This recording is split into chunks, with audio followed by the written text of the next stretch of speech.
You know something's up when your husband and his best friend look at you like you've interrupted their secret club meeting. I walked into our living room one evening to find Mark and Jake huddled together, their conversation dying the second I stepped in. They shared this weird, conspiratorial glance, which I brushed off. Probably just sports talk, or whatever nonsense guys gab about. Little did I know, this was the beginning of a twisted saga that would flip my world upside down. Later that night, Mark dropped a bombshell. He suggested I should get more involved in our social gatherings, with a sly grin and a casual tone that did nothing to hide the glint of excitement in his eyes. It could be fun, you know? Spice things up a bit, he said. Spice things up? The only thing spicy was the burning sensation in my gut, telling me this was a terrible idea. But hey, I love a good party, so I nodded along, trying to ignore the unease creeping in. Fast forward to the next weekend, and our house was buzzing with Mark's friends for a barbecue. Mark was being unusually attentive, fussing over my outfit and nudging me to wear something more revealing. I opted for a dress that felt a bit too much for a backyard barbecue, but Mark insisted. His friends, especially Jake, seemed overly interested in my appearance, their eyes lingering a bit too long. The whole thing was bizarre, but I plastered on a smile and played the good hostess. As the night wore on, Mark's behavior got even weirder. He started making these suggestive comments about our relationship, right there in front of everyone. I tried to laugh it off, but it was awkward as hell. The tension was so thick you could cut it with a knife, and I was starting to wish I'd worn something with a bit more coverage. Mark kept refilling my drink, and soon enough, I was feeling tipsy.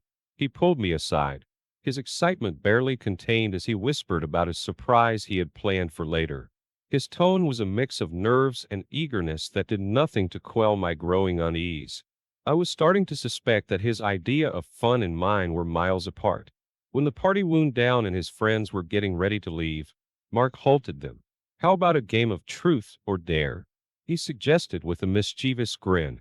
My stomach dropped, but not wanting to be a buzzkill, I went along with it.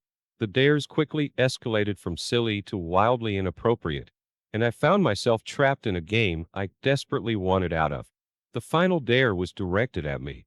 Mark, with a look that could only be described as thrilled, dared me to kiss Jake. I hesitated, but the alcohol and the insistent pressure from everyone pushed me to comply. The kiss was brief and awkward, nothing more than a brush of lips, but the look in Mark's eyes was unmistakable. He was thrilled, like he'd just witnessed the start of something he'd been dreaming about. That night, as I lay in bed beside a very pleased Mark, my mind raced. What the hell had I just gotten myself into? Mark's wild idea had turned into a reality that I wasn't sure I could handle. But one thing was clear. This was just the beginning, and I had no idea where it was headed. You know you're in deep trouble when your husband's wild idea becomes his new obsession. After that night, Mark's behavior changed drastically. He couldn't stop talking about his fantasies, explicitly detailing scenarios where I'd be with his friends while he watched. Every conversation turned into a twisted pitch for his voyeuristic dreams. I was shocked, to say the least, and tried my best to dismiss his suggestions, hoping he'd snap out of it. But, spoiler alert, he didn't. Mark's persistence was relentless. He started planning more get-togethers, always making sure his friends, especially Jake, were on the guest list. Each gathering had this underlying tension, like everyone was in on his secret except me. It felt like walking into a room where the air is thick with unspoken plans, and you're the main event. Fantastic, right? One evening, Mark finally laid out his plan in gruesome detail. He wanted to watch me with another man, specifically Jake. Betrayal and disgust washed over me. How could he even suggest such a thing? But Mark, being the master manipulator, made it sound like some grand adventure that would bring us closer. Closer to what, exactly? A divorce lawyer? Despite my protests, Mark set up another party. The atmosphere was charged with anticipation, and I could practically feel the expectation radiating off everyone. It made my skin crawl. This wasn't just a regular get-together, it was a stage set for something far more sinister. Throughout the evening, Mark clung to me, constantly whispering reassurances and promises about how exciting this would be for us. Exciting? More like a horror show. His friends, especially Jake, were bolder this time. making comments and advances that were way out of line. I wanted to scream, but I plastered on a fake smile and tried to endure. The night reached its horrifying climax when Mark proposed another game, this time, an adult-themed version of Spin the Bottle. My heart sank. I was trapped, the collective pressure and Mark's insistent gaze pinning me down. I felt like a bug under a microscope, squirming with nowhere to go. When the bottle inevitably pointed to Jake, Mark's eyes lit up with that twisted fascination. He urged me to go further than a kiss.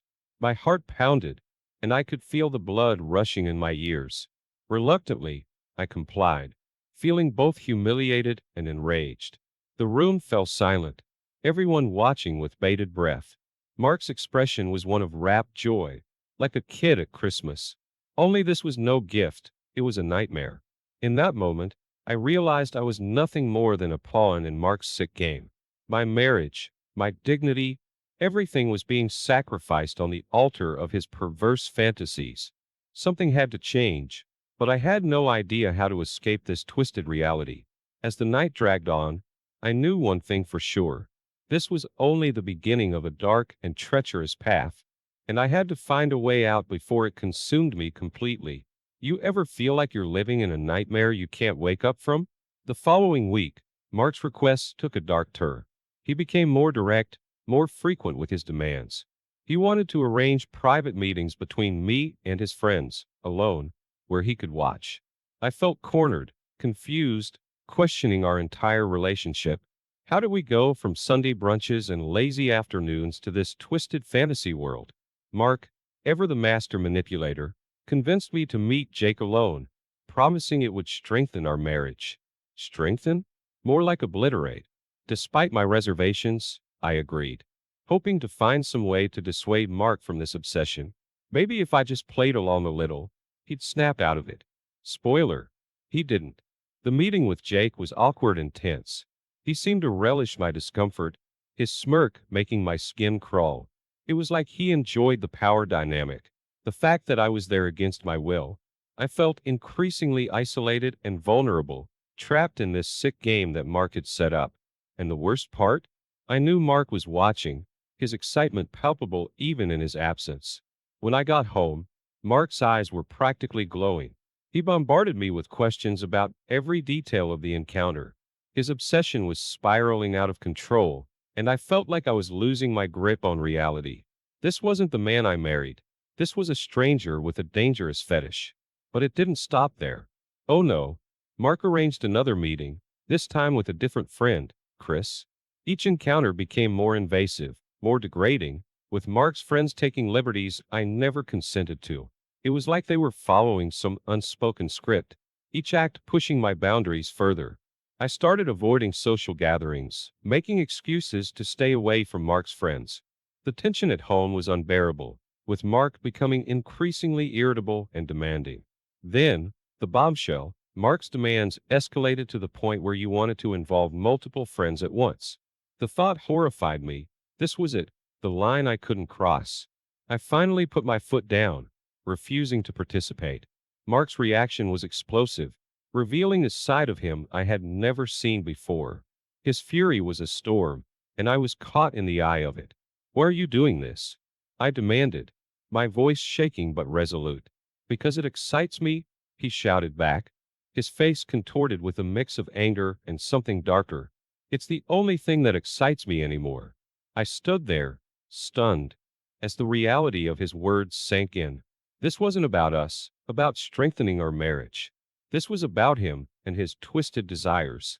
I realized then that I was nothing more than a pawn in his game, a prop to satisfy his voyeuristic cravings. As Mark's tirade continued, I felt a strange sense of calm wash over me. This was my breaking point, my moment of clarity. I couldn't keep living like this, trapped in Mark's sick fantasies. I needed to escape, to reclaim my life and my sanity. But how? How do you break free from a prison without walls? As I stood there, Mark's words fading into the background, I knew one thing. I had to find a way out. For my sake, and for the person I used to be before all this began.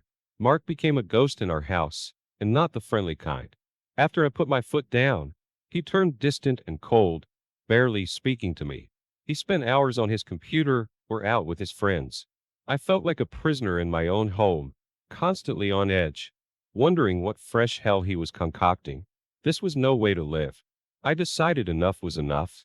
If he could have his secrets, then so could I. Late one night, while Mark was out, I snooped on his computer. What I found was worse than I imagined. Emails and messages detailing his twisted plans and exchanges with his friends confirmed my worst fears.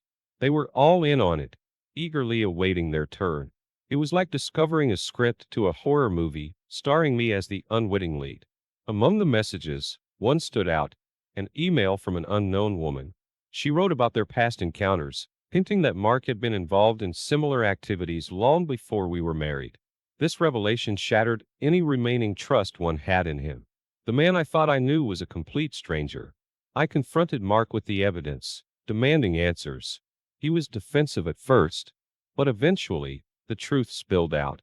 He admitted to his past indiscretions, claiming he thought I would enjoy it, and that it was a way to strengthen our bond. Strengthen our bond? What kind of twisted logic was that?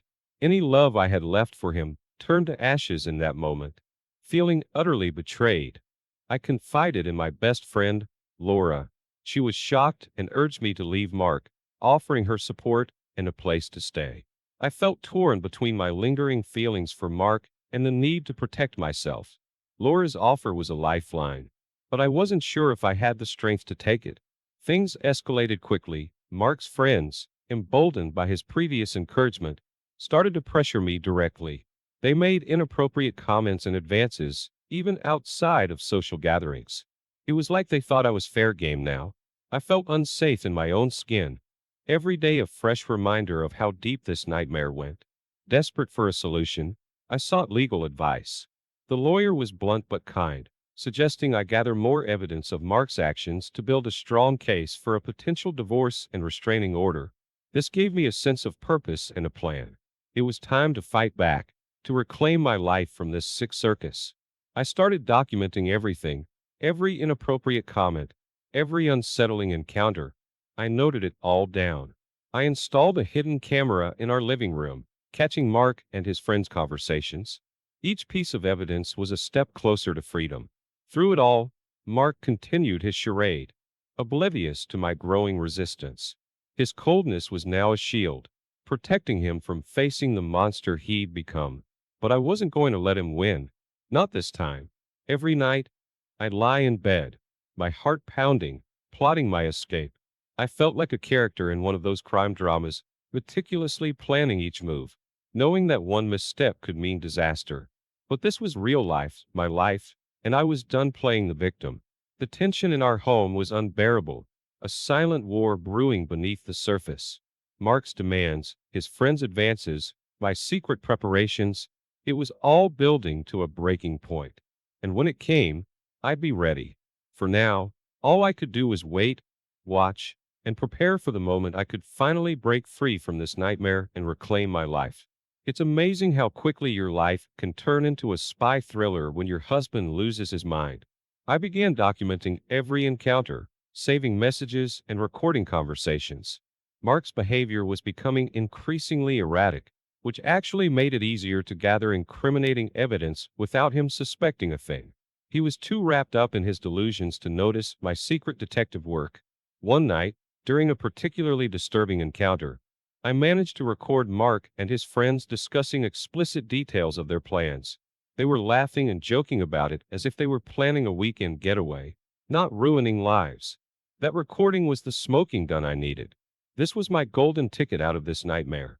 With the evidence in hand, I approached Laura again. She was a rock, her outrage only fueling my determination.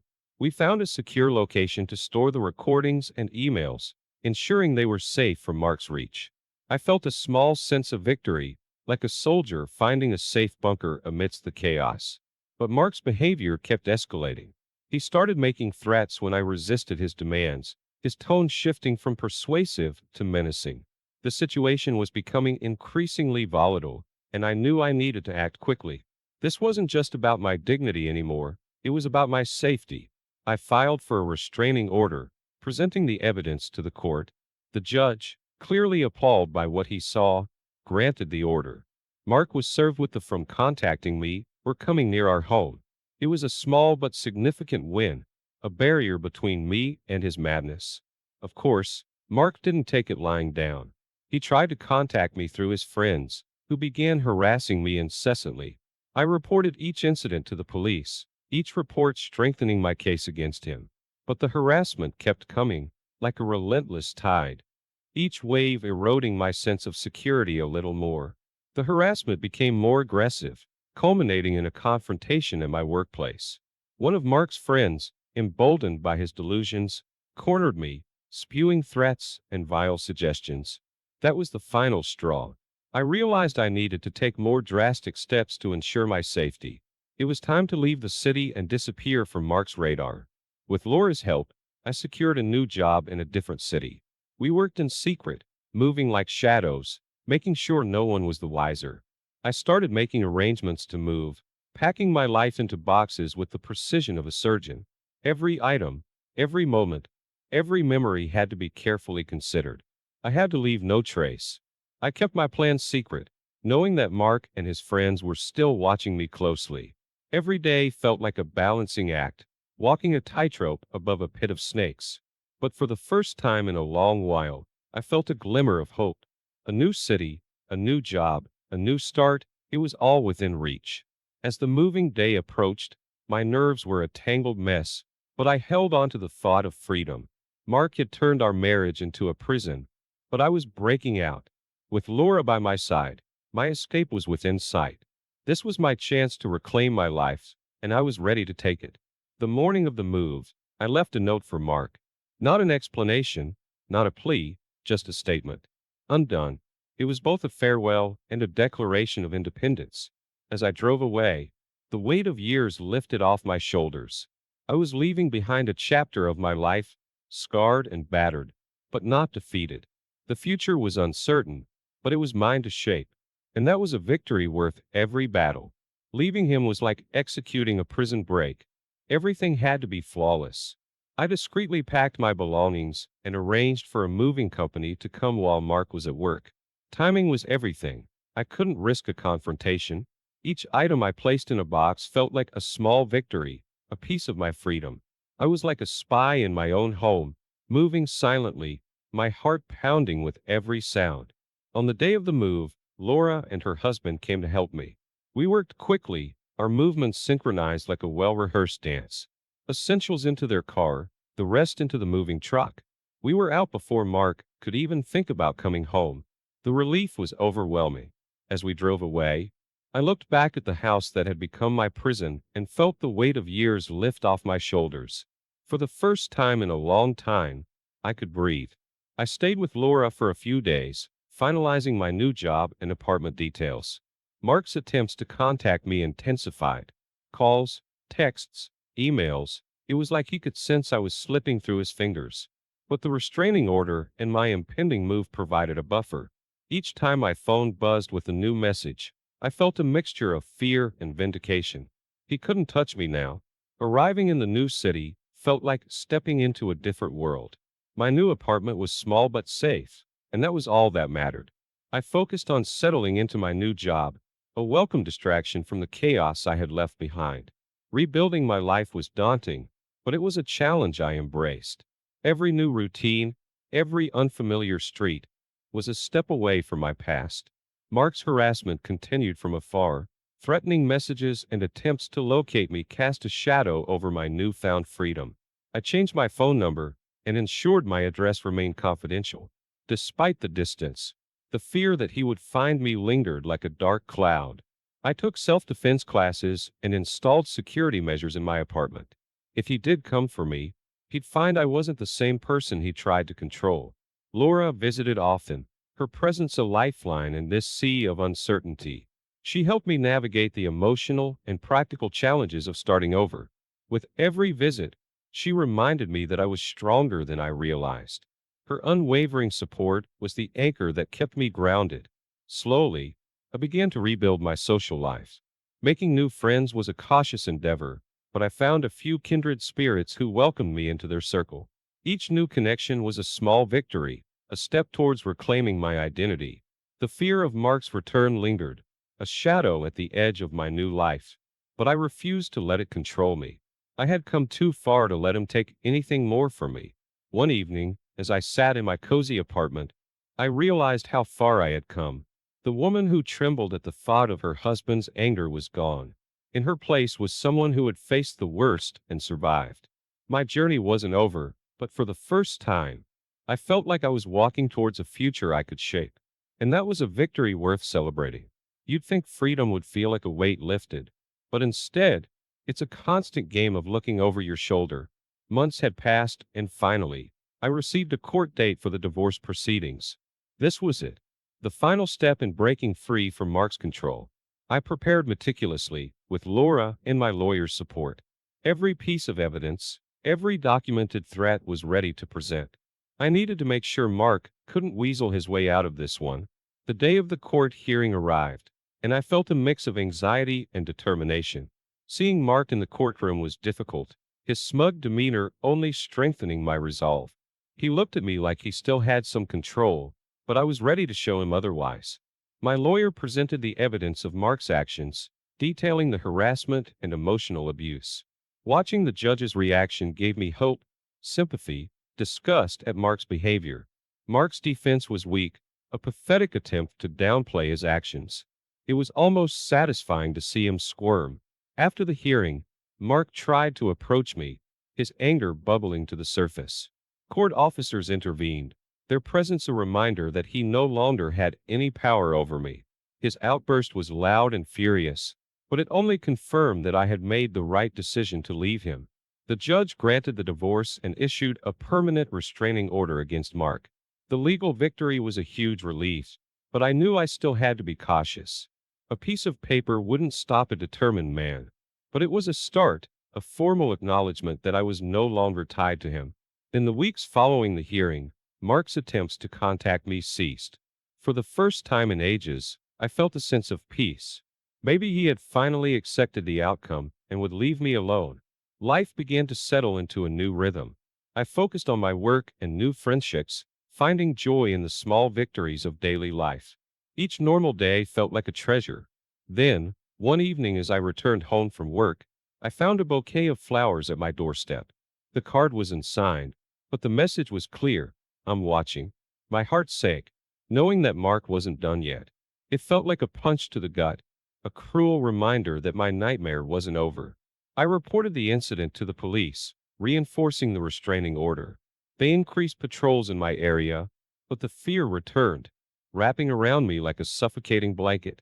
Every shadow, every unexpected sound put me on edge. I became more vigilant, determined not to let him intimidate me back into submission. A few weeks later, I spotted a familiar car parked near my apartment. It was Jake. Of course, it was Jake. I realized Mark had sent him to keep tabs on me. My blood ran cold, but my resolve reignited. I couldn't afford to be scared. I had to stay one step ahead. I started taking different routes home, varying my schedule. I reached out to my neighbors, letting them know to be on the lookout for anything suspicious. My life had become a careful dance of caution and defiance. Mark's attempts to control me were pathetic, but I refused to let my guard down. Laura's visits became more frequent, her support a constant in this turbulent time. She reminded me of my strength, of the battles I had already won. Together, we devised a plan to keep me safe, reinforcing my apartment's security and ensuring I wasn't alone. The fear was ever present, a shadow that lingered. But so was my determination. Mark could send his cronies, he could try to intimidate me, but I wasn't going to let him win. My life was mine to live, free from his control. And no amount of flowers or parked cars would change that. You know it's bad when confronting a stalker feels like a reasonable plan. But there I was, devising a strategy to face Jake and end this madness once and for all. With the police's support, I arranged a meeting, ensuring I had backup in case things went south. If he thought he could intimidate me into submission, he had another thing coming. The confrontation was tense. Jake showed up with his usual bravado, trying to scare me with his presence alone. But this time, I wasn't backing down. I stood my ground, heart pounding, presenting the evidence of his harassment. The police stepped in at the right moment, arresting him for violating the restraining order. Watching him get cuffed was oddly satisfying, a small but significant victory. With Jake in custody, I hoped Mark would finally get the message. I kept documenting every incident, ready to take further legal action if necessary. But something shifted. Mark's harassment ceased after Jake's arrest. It was as if he finally realized that I wasn't playing his game anymore. I felt a newfound sense of freedom, no longer having to look over my shoulder every moment. I focused on healing and building a new life. Therapy helped me process the trauma, and I began to find joy in everyday activities again. Laura and I grew closer, our friendship strengthened by the ordeal. She became a constant source of support and encouragement, and I couldn't have made it through without her. As the months passed, I started dating again, cautiously opening myself to the possibility of new relationships. Trust was difficult, but I took it one step at a time. Each date, each new connection, was a reminder that life goes on and that I deserved happiness. One day, I received a letter from Mark. It was an apology, filled with regret and promises to change. I was skeptical, of course. Leopards don't change their spots overnight. But it felt like a sign that he was finally letting go. I chose not to respond, focusing instead on my own growth and happiness. The past was behind me, and I was determined to move forward. Life continued to improve. I advanced in my career, made new friends, and found a sense of peace I hadn't known in years. A year after the divorce, I received news that Mark had moved to another state. The relief was immense, knowing he was finally out of my life for good.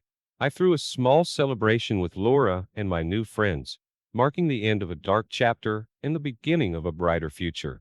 Reflecting on the journey, I realized how far I had come.